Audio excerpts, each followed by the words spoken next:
How's it going, guys? Today we're going to show you how to install one of the door jamb harnesses I make into a CRV. First, we have a table laid out of all the tools and equipment you will essentially need. Some things you can substitute with. We will get to that in just a moment. When you get the harness, you will have two things in the box. First, you'll have your harness, which has all white wire with tracers. And then we have instructions right here. They're going to go through both the driver's side, how they're oriented, the passenger side, and the replacement door jamb. Things you'll need are a 10mm Phillips head screwdriver, flathead screwdriver, strippers, cutters, crimpers, whatever your facets need in order to install. Here I'm going to be using one of these right here. This is an uninsulated butt splice connector with heat shrink. You can also use open barrel crimps with a crimper suitable for it if necessary. Then we're going to overslide it with heat shrink and heat it up with a heat gun. First we'll start, we're going to have to open the hood. In order to access the fender area, we're going to have to take off a few things. First, you're going to have to take off the center grill. It uses a flathead screwdriver here to pop off, and then you'll have 1, 2, 3, 4, and then a 5th Phillips head screw. Here I'm removing the front grill. You'll want to use a longer than stubby Phillips screwdriver in order to remove the center screw, but the other 4 will come out with these with a stubby.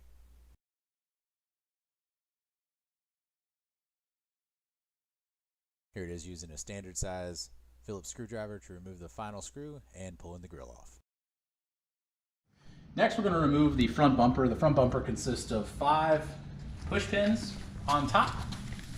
We have 2 10mm bolts down low, 2 Phillips head screws on the side, and then 2 screws right here as well. So here I am removing the push pins off the top of the bumper. If you have a push pin puller, I recommend it. I just used a flathead. That's what I had available to me.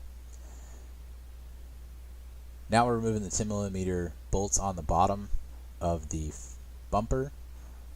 And we're about to remove the two pieces of hardware on the corner of the fender. It is a little bit of a difficult spot to get to. If you have a stubby, it typically works a little bit better. And also you may end up having to cock the wheel left and right in order to get in the spot. Also, don't forget in the front corner there is the 2 Phillips head screws that need to be removed. Here I am removing the front bumper. I try to pull off both sides next to the fender and get it outside the fender area, and then it should snap right off. Next, we're going to be removing the side skirt, which consists of 7 push pins as well as 2 screws. They'll slide off and we'll be good to go. Alright, here I am removing the side skirt. The push pins are a little old, they're a little brittle, probably going to crack them.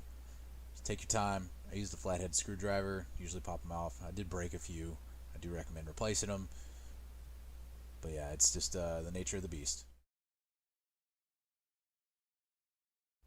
Here I am removing the side skirt. I've got all the screws out. All I'm trying to do is wiggle it back and forth, and eventually I will be able to push it forward and it'll come out.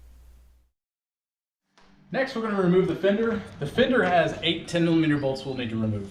We have 2 right here, 3 up top, 2 down here, 1, and then inside the door 2, and our final one right here. Also not stated, it may be a little bit easier to remove the headlamp. There's 3 10mm bolts holding it in place. And the fender well liner, I recommend keeping that attached to the fender itself. There's a couple push pins and a couple screws that hold it on to the chassis. Alright, so now that we have access here, we're going to pull the boot from the connector. You can see that there's green dots right there. Those green dots are essentially like a button on your pants. You're going to get it around those green dots and you'll be able to pull it off. You can also push right here to disconnect. So if you take your flathead right there, pops right off. What we're going to do is we're going to remove the split loom casing and slide that back as far as possible. They use electric tape on it, and the electric tape's quite old. So you're just going to have to remove the electric tape for it.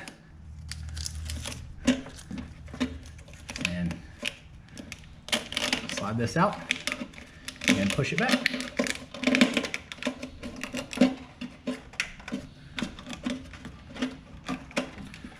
Now that we got more area to work with, we can slide our boot that much further back. Make sure you hold on to all the connectors and conductors that are broken, because they will try to slide back with it. I'm going to slide that back as far as we can get it.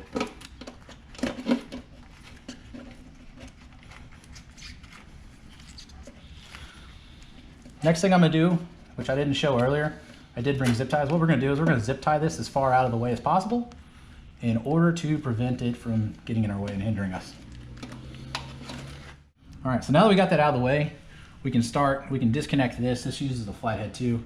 You're just going to pop it off right about here. It's on this far side here.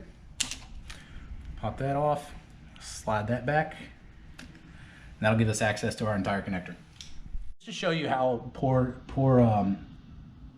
these harnesses are on our cars. 3 have pulled out. I've pulled a 4th. If I do individual tug tests on these, we may end up getting more. Who knows?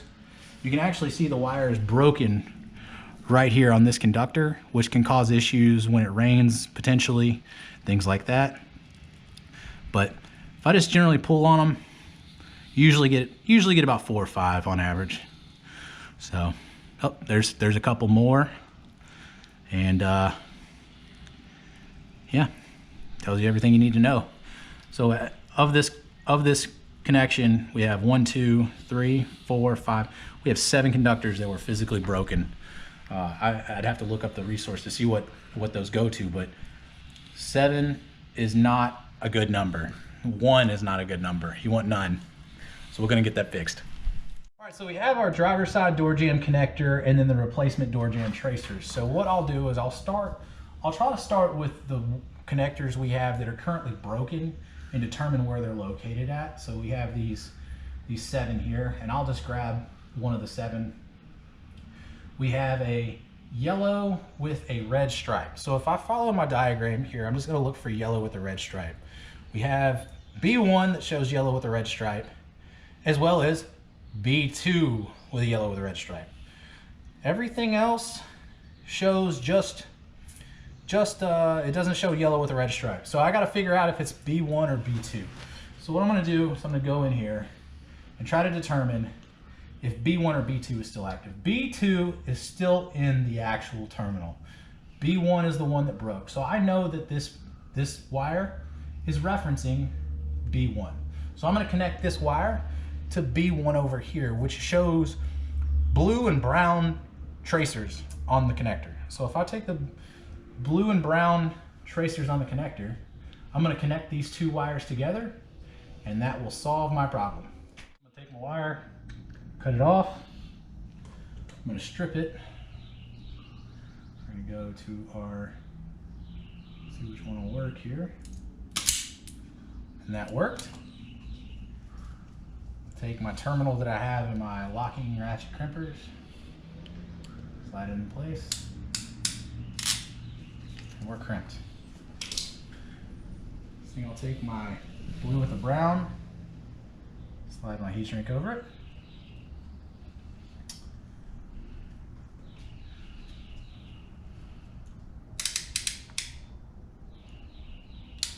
Set the crimpers up.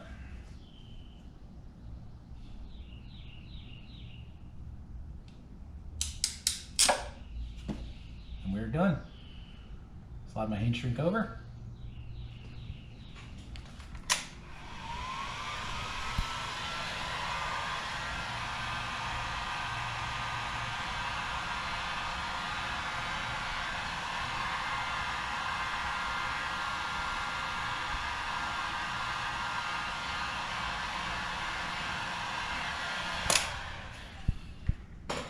Now I'm gonna follow this pattern until I'm complete the harness.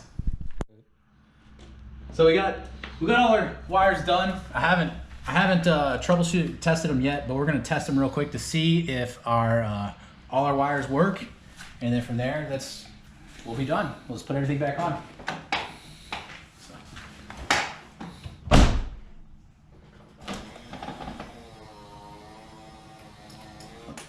You have the door locked.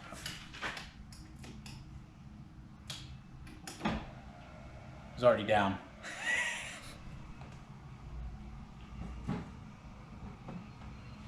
We work there. Works there. Works there.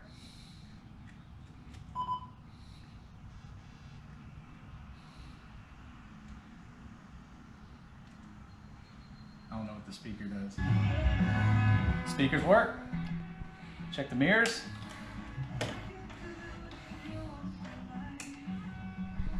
Now I'm going to put the boot back on top. It's pretty self-explanatory, but I wanted to film it just in case anybody had any questions.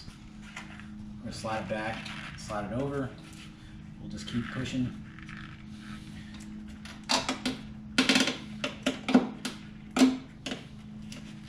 Keep on sliding. So I took these actually separate. It was easier for me to do that. Electric tape tried to give me a little grief. But we're going to put the connector back on with the green cap over top. Slide this back on. There's only one way it'll go. It's going to be plugged to the top. There we go. Snap it back in place.